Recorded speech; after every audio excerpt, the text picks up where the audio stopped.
Os deuses amavam esta ilha. O lendário rei Minos governava um poderoso reino.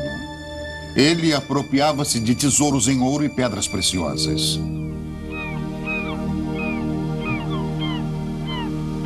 A costa da ilha parecia intransponível e seus portos seguros. Uma grande cultura florescia. Seu povo vivia na abundância. Aqui eram construídas majestosamente à luz mediterrânea as primeiras cidades da Europa. E a terra fértil assemelhava-se ao paraíso. Nenhum inimigo ameaçava aquela paz. De repente, os elementos se uniram para destruir aquele mundo feliz. Disse que a terra se abrira.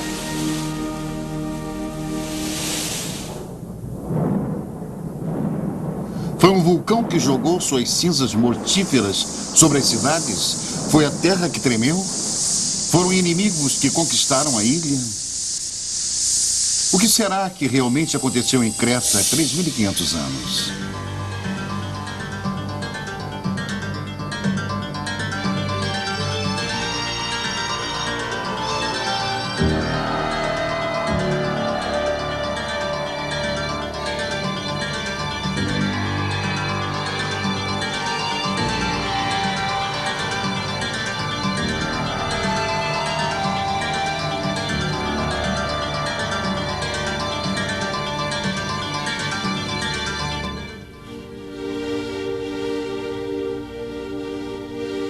Uma revolução técnica transforma o mundo. Utensílios e armas de pedra são substituídos por artefatos de bronze, e Creta torna-se o berço da cultura europeia. Zeus, pai de todos os deuses, gerou o primeiro rei de Creta, Minos, com a princesa Europa, a qual ele raptara tomando a forma de um touro.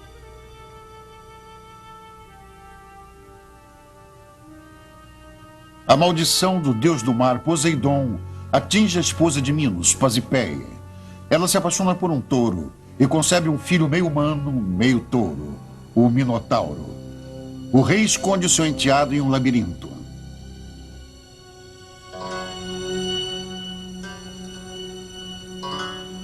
Minos exige da subjugada Atenas sacrifícios humanos para saciar um monstro canibal. A cada 9 anos são enviados ao labirinto, construídos pelo inventor Dédalo, 7 virgens e 7 rapazes atenienses para servir de alimento ao Minotauro. Teseu, filho do rei ateniense Egeu, se mistura aos jovens enviados a Creta como sacrifício. Ele planeja matar um monstro e, ao retornar, içar velas brancas em sinal de sua vitória a seu pai. Se ele fracassasse e morresse, a frota retornaria com velas negras.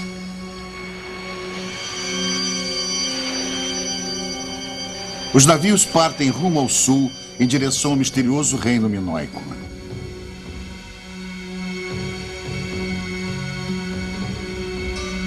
Os atenienses escolhidos para o sacrifício pisam em solo cretense. Liderados por Teseu, o caminho que os leva do porto ao palácio real de Knossos lhes parece interminável. Quantas vezes já passaram por aqui jovens como eles, com o mesmo destino cruel pela frente?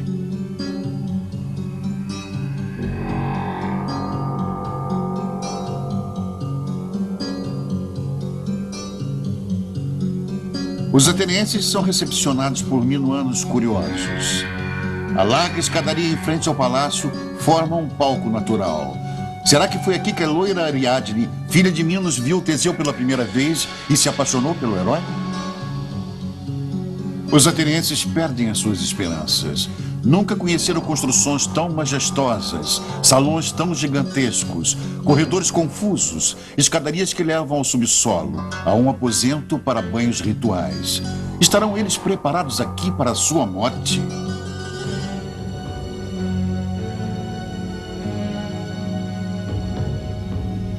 Na manhã do sacrifício, os jovens atenienses são guiados em procissão festiva ao labirinto, do qual ninguém jamais conseguiu escapar com vida.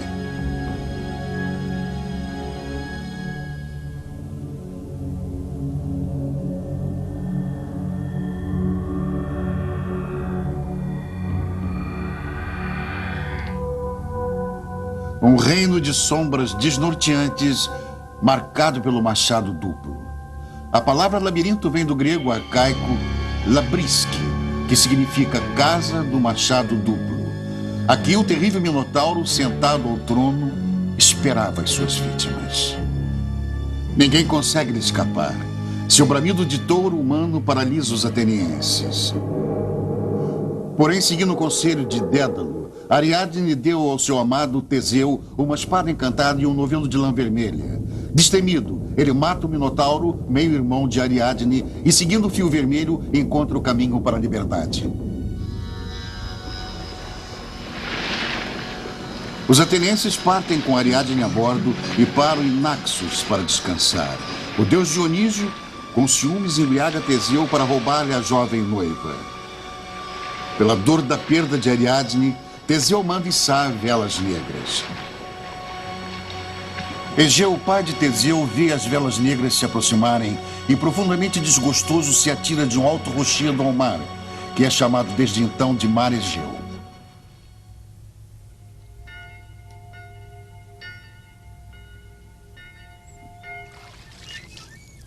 O passado misterioso de Creta parece estar vivo até hoje, como se a história não a tivesse transformado desde então. Já na Era Dourada de Creta, as florestas tinham sido derrubadas para fornecer madeira, navios e palácios. A paisagem pertence aos rebanhos. Eles dão carne, leite, couro e lã.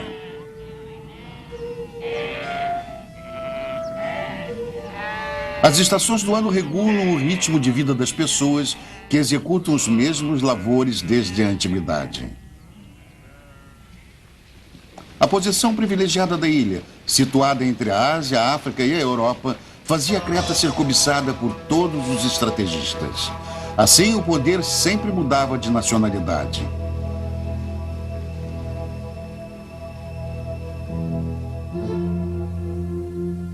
Romanos, bizantinos, árabes, venezianos e turcos deixaram suas marcas. Somente no início do século presente, após a libertação de Creta do Império Otomano, os arqueólogos começaram a desvendar o passado cretense. O inglês Arthur Evans, com a ajuda de 150 colaboradores, conseguiu desenterrar em Knossos 1.500 aposentos entre salões, corredores e pátios, todos pertencentes a um único complexo arquitetônico, o Palácio Real. O desenho arquitetônico é tão desnorteante que Evans tem a certeza de ter descoberto o labirinto do Minotauro. Ele tenta, com muita imaginação, reconstruir os edifícios soterrados. Cimento e pedras substituem as colunas e os telhados originalmente de madeira destruídos pelo fogo. Desta forma, a cultura perdida vai sendo lentamente recuperada. Somente com a técnica da computação gráfica nos é possível imaginar o tamanho e o esplendor desta construção. Por portais imponentes se chega à área interna do palácio. Ao redor do pátio central estão agrupados os prédios de representação, religião, administração, abastecimento, tesouraria e oficinas. Aqui se encontra o centro do poder do reino minoico. Os cretenses parecem não temer nenhum inimigo. Ao redor deste centro não existe nenhum muro protetor. Os homens em Knossos demonstram autoconfiança e dignidade. As mulheres exibem elegância e joias.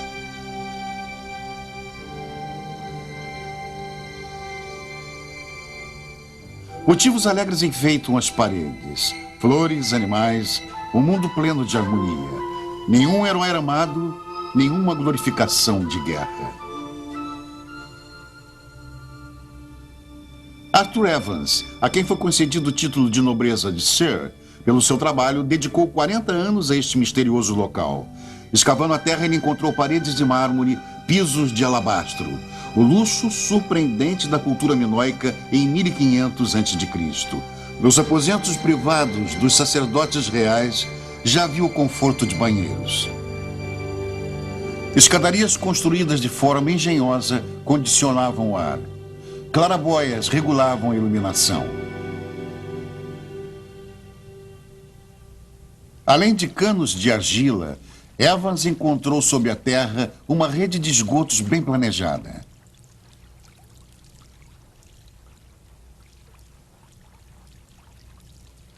A água da chuva que se acumulava nos pátios do palácio era canalizada e desviada para fora do palácio. Nos armazéns foram encontrados 400 vasos para óleo, cereais, mel e vinho. Esta figura de argila foi encontrada em uma câmara de tesouro subterrânea. Será uma sacerdotisa com serpentes sagradas ou a deusa da fertilidade?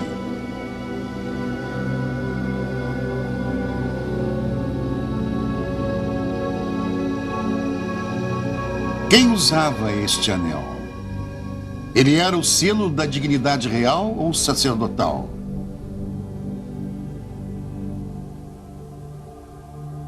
Enigmático também é este trono de alabastro. Mantinha o rei aqui as suas audiências, celebrava aqui a deusa das serpentes, seus rituais de sacrifício. Era aqui o trono do Minotauro? E sempre a figura de um touro.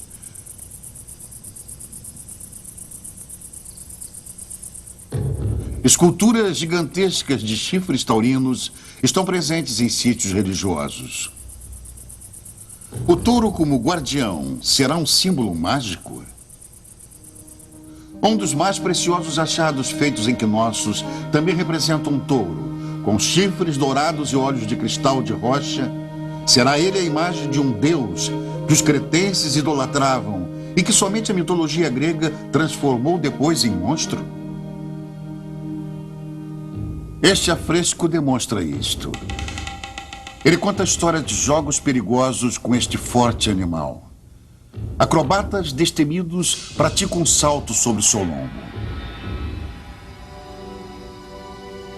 No culto ao touro existe o antigo mito de domesticação do touro selvagem. O homem subjuga a natureza. Desde os primórdios, a força do touro simboliza poder divino. E o homem sempre mediu suas forças com este animal.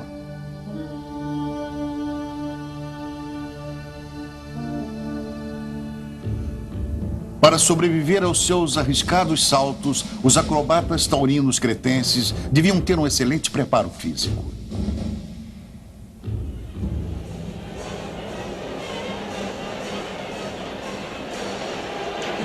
Na Espanha, reminiscências do culto ao touro permanecem até hoje. Porém, a carnificina amplamente aplaudida na arena já perdeu quase toda a referência à origem. Não se trata mais de um encontro com o divino. Trata-se apenas da destruição de um animal. Quando o touro e o toureiro se encontram, o animal já está tão enfraquecido que não tem mais nenhuma chance contra o experiente matador. O final sangrento faz parte do programa.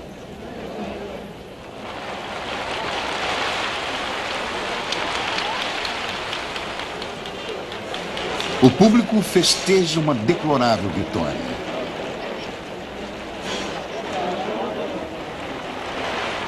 Mas o touro ferido é perigoso. Se o toureiro subestimar o seu adversário ou fizer algum movimento em falso, o touro poderá até matá-lo. Para um toureiro espanhol, é inconcebível enfrentar o animal desarmado, como era o costume na antiga Creta. Para o acrobata minoico, a menor falha podia ser fatal. Talvez assim tenha nascido a lenda do Minotauro canibal.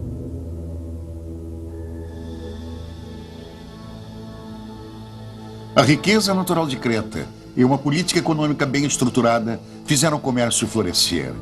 Uma frota poderosa de barcos à vela com remos atravessava o mar em direção ao seu rico vizinho do sul, o Egito. Os comerciantes minoicos subiam o Nilo até a lendária cidade de Tebas.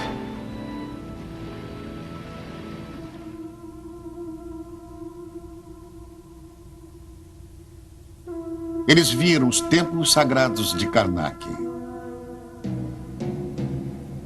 e ficaram impressionados com a imponência dos gigantescos pórticos. Os imensos palácios de suas cidades de origem, Knossos, Festos, Malia e Catos Acros, eram bem menores. Nenhuma imagem de seus reis podia ser comparada à sublime grandeza dos gigantescos faraós. Os cretenses aprendiam rápido. Os arqueólogos encontraram nos palácios cretenses construções comparáveis às plantas dos templos com 3 naves egípcias erguidos para os deuses Ísis, Osíris e Hathor. E com a influência arquitetônica egípcia veio também a religiosa. Os cretenses nunca chegavam ao Egito de mãos vazias. Os faraós admiravam a fina, ricamente adornada cerâmica cretense.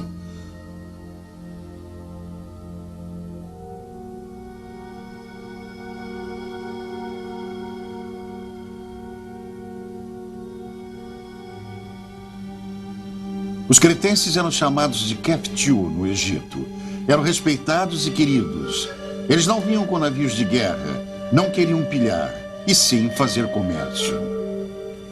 O nome de Creta desaparece repentinamente dos antigos papiros escritos pelos historiadores egípcios.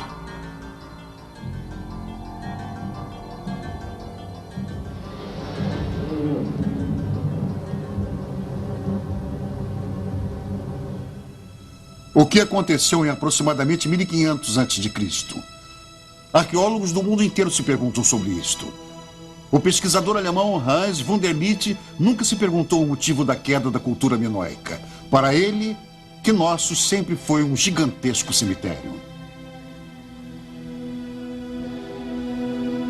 Ele interpreta os chifres de touro como um símbolo da morte. Os mortos eram embalsamados segundo o exemplo egípcio e levados em procissão ao seu túmulo. Não era, portanto, um sítio de poder e sim de luto e silêncio? Se este era o centro de um culto à morte, onde se encontrava então o Palácio dos Reis?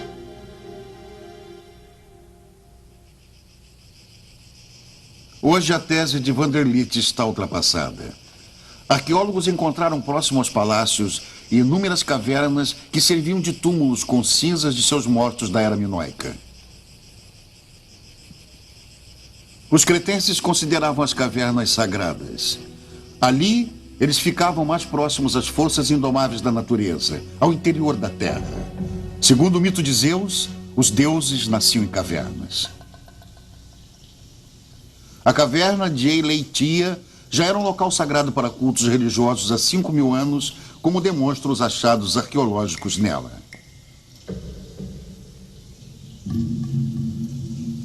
Na gruta de estalactites, à luz do facho, vê-se cacos de tigelas de sacrifícios dedicados aos deuses há milênios. E os achados nos provam, também a deusa das serpentes era adorada aqui. Esta estalagmite, um símbolo fálico de fertilidade, encontra-se no centro deste local de adoração. Um muro baixo circunda o santuário.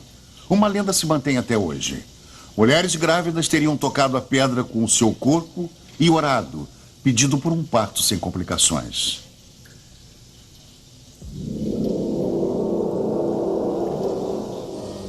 A montanha de Ida também é considerada sagrada pelos cretenses. Nesta serra, sempre coberta de neve, há uma gruta onde, segundo a lenda, nasceu Zeus, o pai de todos os deuses. Não muito longe de Ida, se encontram as ruínas de Festus, o segundo palácio mais importante da ilha depois de Knossos. Também Festus foi destruído por uma misteriosa catástrofe em aproximadamente 1450 a.C. Aqui foi feito um sensacional achado arqueológico, um pequeno disco de argila, o primeiro documento de uma escrita europeia. Até hoje, ninguém conseguiu decifrar os símbolos gravados na peça. O seu significado permanece perdido na história. Tudo o que se sabe sobre a mensagem gravada no disco de Festus é que os hieróglifos desenhados em forma de espiral devem ser interpretados de fora para dentro. Grupos inteiros de ideogramas se repetem, lembrando hinos religiosos que guardarão os seus segredos talvez para sempre.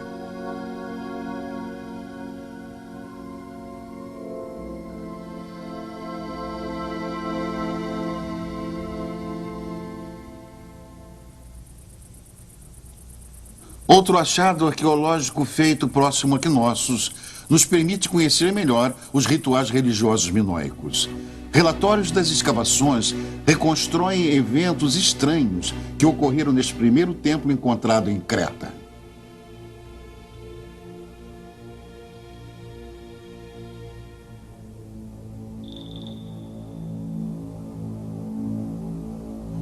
De trás da antessala estão as portas que levam aos 3 aposentos dedicados aos cultos religiosos. Na sala do meio enfileiram-se as oferendas.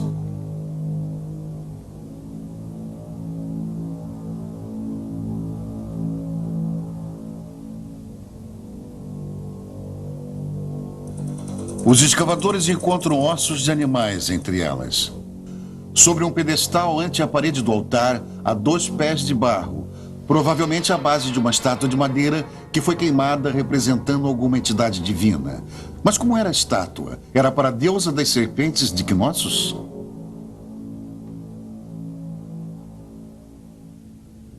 Em uma tigela quebrada encontrada na antessala do templo, reconhece-se a figura de um touro. Era uma tigela para oferendas animais? Ao lado dos cacos, restos de um ser humano. Tratava-se de um sacerdote? Na sala direita, os arqueólogos encontram vestígios de uma tragédia. Ao lado do altar, estão caídos um homem e uma mulher. Sobre o altar encontram-se ossos e uma faca para sacrifícios. Estariam eles sacrificando um touro no momento da catástrofe? Na pintura de um sarcófago vê-se a reprodução do ritual.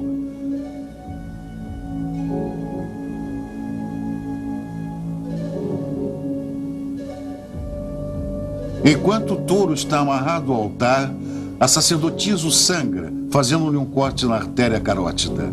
Seu sangue é assim recolhido em uma tigela. Mas neste templo não se trata de sacrifícios animais. Alguns patologistas constataram que os ossos encontrados sobre o altar pertenciam a um jovem rapaz. Mas por que sacrifícios humanos? O que os deuses deveriam dar em troca? De nada adiantou. Um terremoto fez o templo ruir, soterrando sacerdotes e vítimas sob os escombros. Após a catástrofe, templos e palácios são reconstruídos maiores do que antes. Mesmo assim, o reino minoico desaparece. Por quê?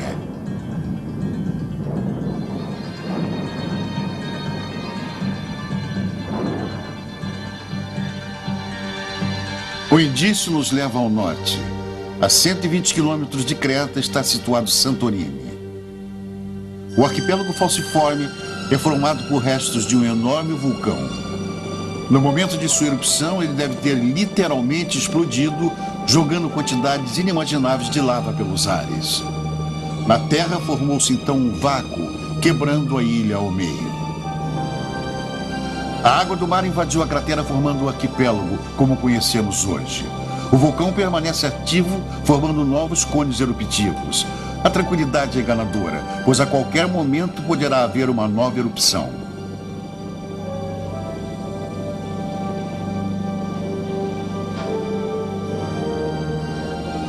Viver em solo insulano tão perigoso exige fé em Deus, mas também tem suas vantagens.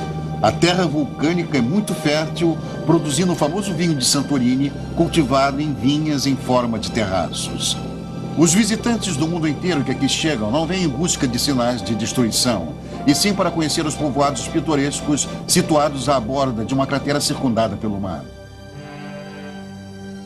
Após um forte terremoto em 1956, os povoados foram reconstruídos. O alegre presente de Santorini contradiz o seu terrível passado soterrado na ilha. O arqueólogo grego Espiridon Marinatos descobriu na península de Acrotira, em Creta, no ano de 1967, soterrada sob uma espessa camada de cinzas, uma cidade da Era do Bronze. Há 30 anos há escavações na área. Constatou-se que Acrotira era uma colônia cretense e o seu trágico fim foi um golpe de sorte para os pesquisadores, pois as cinzas protegeram e conservaram toda a sua cultura. Cozinhas e oficinas nos contam o dia a dia de seus habitantes. Cereais e caroços de azeitonas foram encontrados em jarros e tigelas. Porém, o trabalho entre paredes desmoronadiças é perigoso.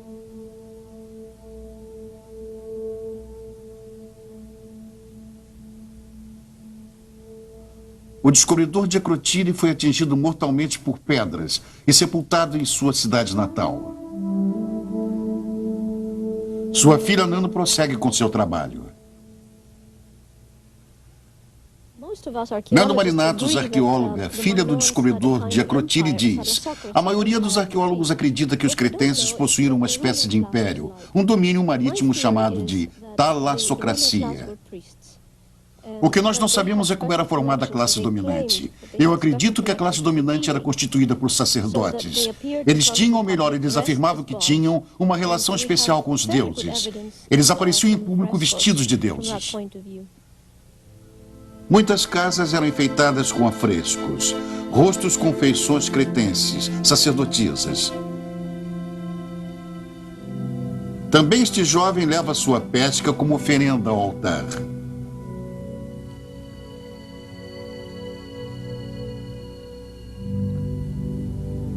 A brilhante cultura se perde sob o caos. A terra treme. Paredes e escadarias são esmagadas pelas forças da natureza. Depois, a erupção do vulcão. Muitos pesquisadores concordaram com a ideia de Spiridon Marinatus. O primeiro a afirmar que o vulcão de Santorini fora o responsável pela destruição da cultura minoica em Creta, em 1500 a.C. O vulcão teria expelido as suas cinzas sobre o mar e envenenado a terra. Homens e animais morreram de fome.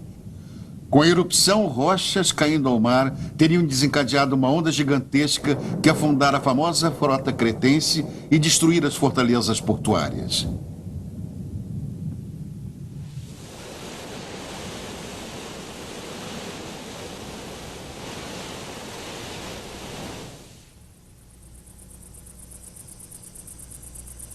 Dois pesquisadores que contradizem a tese de Marinatus são os geólogos alemães Hans Pichler e Walter Friedrich. Há anos, eles pesquisam detalhadamente a cratera. A camada de cinzas e pedra-pomes que cobria a Akrotiri tinha 60 metros de espessura. A última grande erupção na Era do Bronze expeliu rochas como esta. As pedras narram a história quando se sabe interpretá-las como geólogos.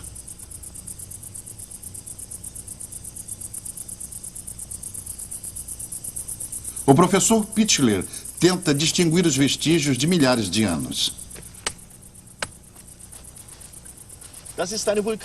Hans Pichler disse: esta é uma bomba vulcânica. Percebe-se que a camada de terra onde esta rocha caiu era úmida e não houve uma chuva vulcânica.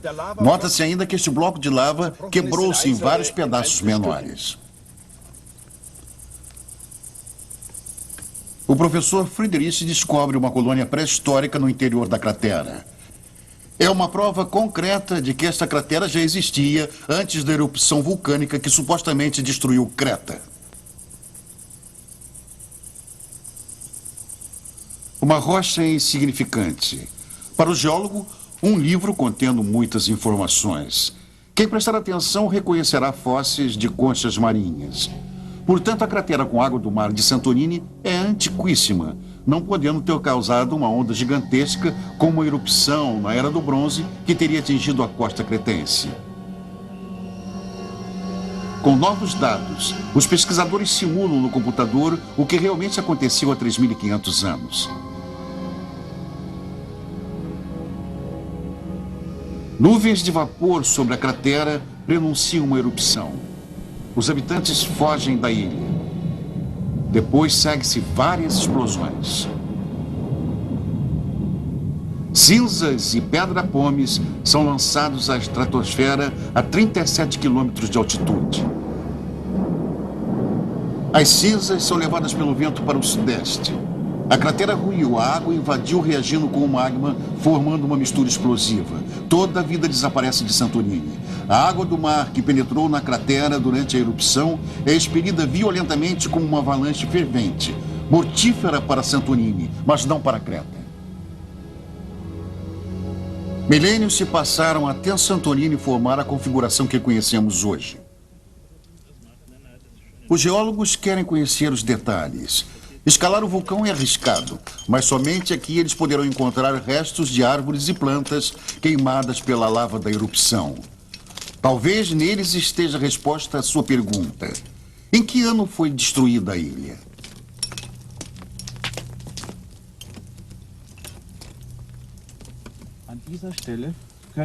O geólogo alemão Walter Friedrich mostra: neste local podemos retirar carvão vegetal da pedra vulcânica e enviar ao laboratório para análise.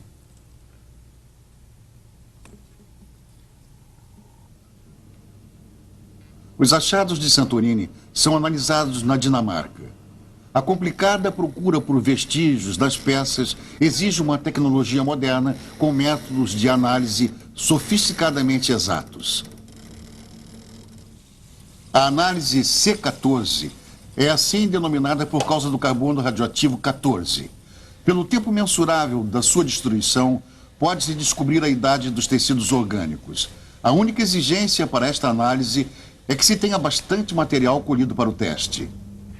Este não é o caso dos achados de Santorini. Então, a física nuclear terá de auxiliar os geólogos. Os minúsculos pedaços de carvão vegetal serão prensados em uma cápsula do acelerador Tandem. Com estes equipamentos de alta tecnologia, pode-se determinar com precisão a data de erupção do vulcão. Um fato que ocorreu há 3.500 anos.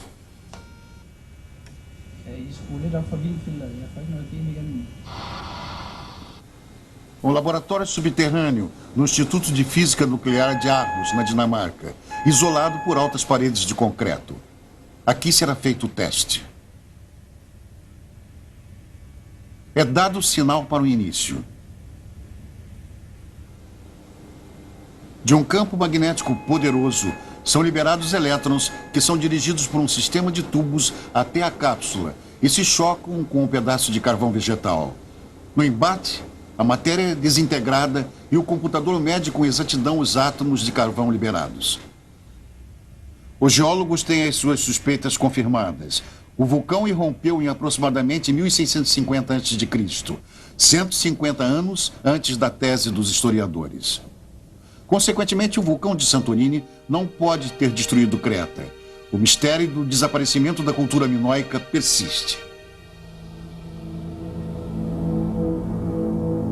A milhares de quilômetros ao norte, no gelo eterno da Groenlândia, será encontrada a prova definitiva que confirmará os resultados dos testes dinamarqueses.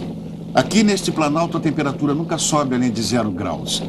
Camada por camada de neve são prensadas com o passar do tempo, formando gelo. 7 países europeus mantêm aqui o Centro de Pesquisas GRIP para desvendar o mistério do passado. A grossa camada de gelo da Groenlândia, com 3.200 metros de espessura, será perfurada.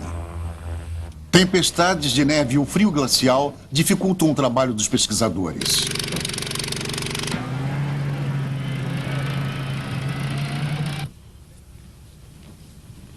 As condições extremas do clima obrigou-os a desenvolver uma técnica de perfuração específica. Em câmaras enterradas sob a superfície do gelo, a equipe técnica trabalhou durante 1 ano até atingir o solo sob o gelo. Os núcleos de perfuração retirados do gelo têm 3 quilômetros de comprimento e, com métodos complicados de análise, contam a história do nosso planeta. Mudanças climáticas, eras glaciais. Os pesquisadores podem acompanhar a formação da Terra durante 200 mil anos.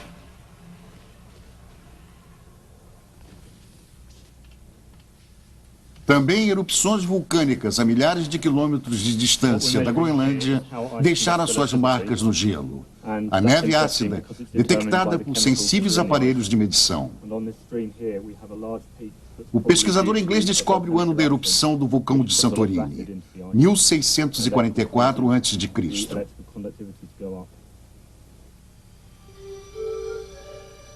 Para os arqueólogos, esta data é muito importante. Mokros, na costa norte de Creta, foi, na era minoica, uma próspera cidade comercial. Os restos do seu atracadouro se encontram hoje submersos.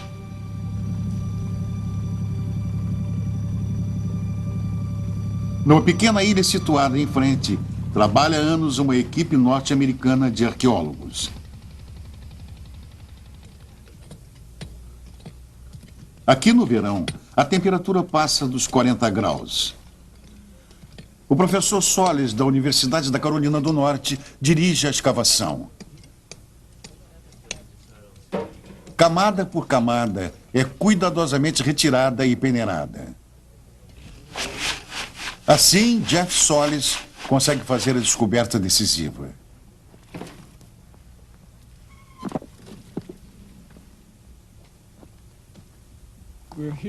O professor Jeff Solis, diretor das escavações norte-americanas em Creta, explica-nos. Nós nos encontramos agora na casa C1, no aposento com a base da coluna. Quando escavamos o piso da casa, encontramos cerâmica do fim da Era Minoica. Podemos estabelecer assim a época da construção desta casa. Quando continuamos escavando, sob o piso da casa, encontramos esta espessa camada de cinzas vulcânicas de Santorini. Deixamos uma parte no local como foi encontrado para que as pessoas pudessem ver. A camada de cinzas tem no mínimo 10 centímetros de espessura e se estende sobre todo o solo debaixo destas paredes. Portanto, as cinzas vulcânicas caíram antes da construção desta casa. A importância desta descoberta é a determinação da época da erupção vulcânica de Santorini em relação aos estilos de cerâmica minoica. O vulcão deve ter irrompido no final da primeira metade da Era Minoica e introduzido o final desta era.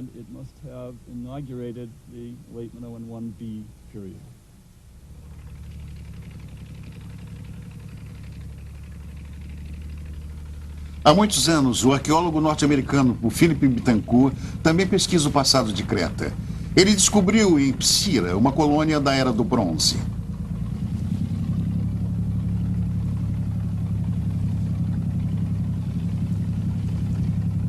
As escavações de Betancourt confirmam os mais recentes resultados das pesquisas.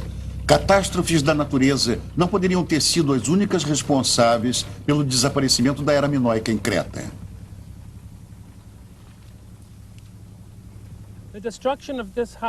O arqueólogo norte-americano Philip Betancourt explica: a destruição desta casa na primeira metade da Era Minoica poderia estar relacionada com a erupção do vulcão de Santorini. Ela foi construída na metade da Era do Bronze e não aguentou até o final da Era Minoica. Sabemos que não foi destruída por uma onda gigantesca, mas é possível que o nível do mar tenha subido quando da erupção do vulcão. Terremotos também teriam sido prováveis. O prédio foi destruído violentamente e não foi reconstruído, o que era incomum em Psira naquela época. Em vez disso, construiu-se no istmo mais acima, mais afastado do mar, e utilizaram pedras bem maiores.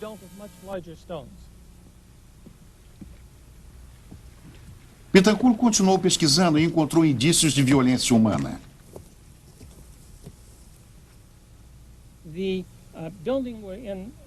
O professor Philip Betancourt prossegue. O aposento no qual nos encontramos vinha a ser a cozinha. Aqui encontramos panelas no seu devido lugar e também um almofariz de pedra para triturar cereais. Porém, em frente a esta casa, havia um monte de jarros quebrados das casas vizinhas. Tudo fora jogado violentamente na rua. Isto nos dá a certeza de que a cidade foi destruída por uma guerra. Não sabemos, porém, se foram os micênicos do continente grego ou se houve uma guerra civil em Creta. A única certeza que temos é que somente uma guerra deixa vestígios desta natureza. Uma guerra, então? Não foi a ira dos deuses que destruiu a pacífica Creta, e sim a crueldade do ser humano? Mas quem eram os atacantes?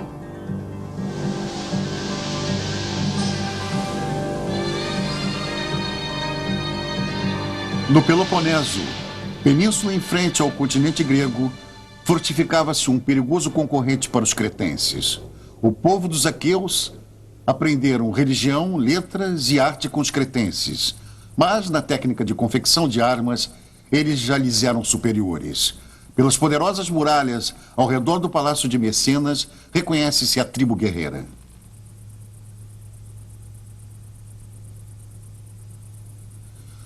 O arqueólogo alemão Heinrich Schliemann encontrou um tesouro nos túmulos reais de Mecenas. Uma máscara dourada de um príncipe aqueu, a chamada máscara de Agamenon. Era o ouro proveniente de Creta? Cálices e adereços de ouro são nitidamente artefatos cretenses. Mercadorias comercializadas ou pilhagem de guerra. Terão os micênicos atacado e subjugado Creta? O professor Jeff Solis diz: a melhor explicação no momento para a destruição da civilização minoica é a invasão pelos gregos de Mecenas. Eles conquistaram Knossos. Temos indícios significativos de sua presença através de vários escritos em grego micênico de um novo estilo de olaria introduzido em Knossos por volta de 1450 a.C. e de uma nova forma de sepulturas, túmulos em poços ao redor do palácio.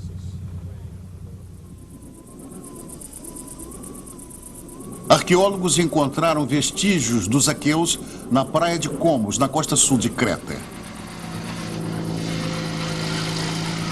Há 18 anos, o professor Joseph Shaw, de Toronto, Canadá, vasculha as dunas de areia. Raro como seus utensílios de escavação, é também o seu achado mais significativo: as fundações de um estaleiro de arquitetura micênica.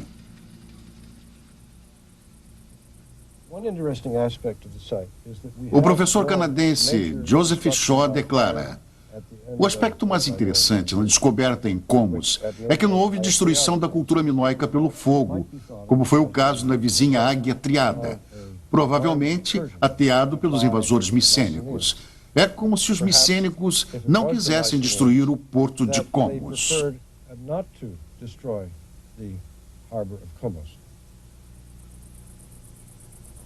Os aqueus também construíram em Águia Triada. Esta grande escadaria levava ao mercado greco-micênico, onde cada comerciante tinha o seu próprio estabelecimento. Para a Creta da época, uma inovação mantida até hoje na estrutura dos mercados orientais.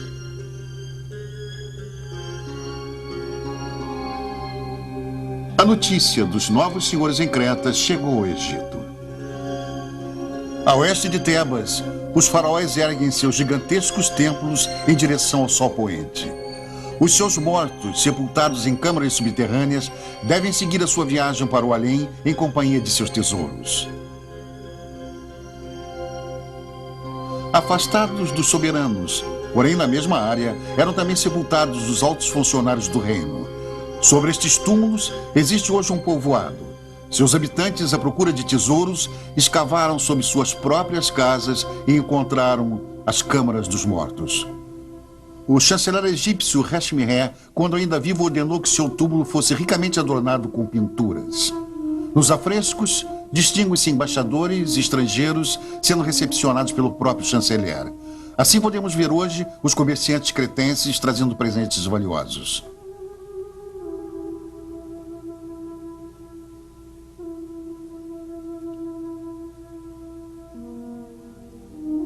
Pouco antes da sua morte, Hashmi-Re deve ter recebido a notícia das mudanças políticas em Creta, pois mandou repintar os trajes dos cretenses nos afrescos. Trajes no estilo micênico, como acreditam os arqueólogos. Uma prova política de que os gregos micênicos herdaram o reino minoico. Mas tiveram eles que conquistar a ilha, ou foi uma herança fortuita? A arqueóloga Nano Marinatos diz: as teorias sobre a destruição da Creta minoica foram mudando com o passar dos anos. Na época do pesquisador Arens e depois, pensava-se em causas naturais, como terremotos e a erupção do vulcão em Santorini. Hoje acreditamos mais em causas sociais que tenham provocado um colapso no sistema. Talvez a classe soberana, formada por sacerdotes, não tenha sido mais eficiente na execução de suas obrigações, perdendo assim a credibilidade de seu povo. Cristo Domas explica: todo sistema político que se desenvolve pela satisfação de necessidades e solução de problemas para a sociedade desmorona quando para de se desenvolver e não é mais capaz de apresentar soluções para o futuro. O melhor exemplo é a União Soviética. A arqueóloga grega doutora Nano Marinatos presume que os frequentes terremotos na era minoica abalaram o poder dos sacerdotes. Sacerdotes que nada podem contra catástrofes naturais perdem sua credibilidade perante os súditos. Doutora Marinatos concluiu que as catástrofes naturais contribuíram indiretamente para a queda do Império Minoico, induzindo consequências sociais.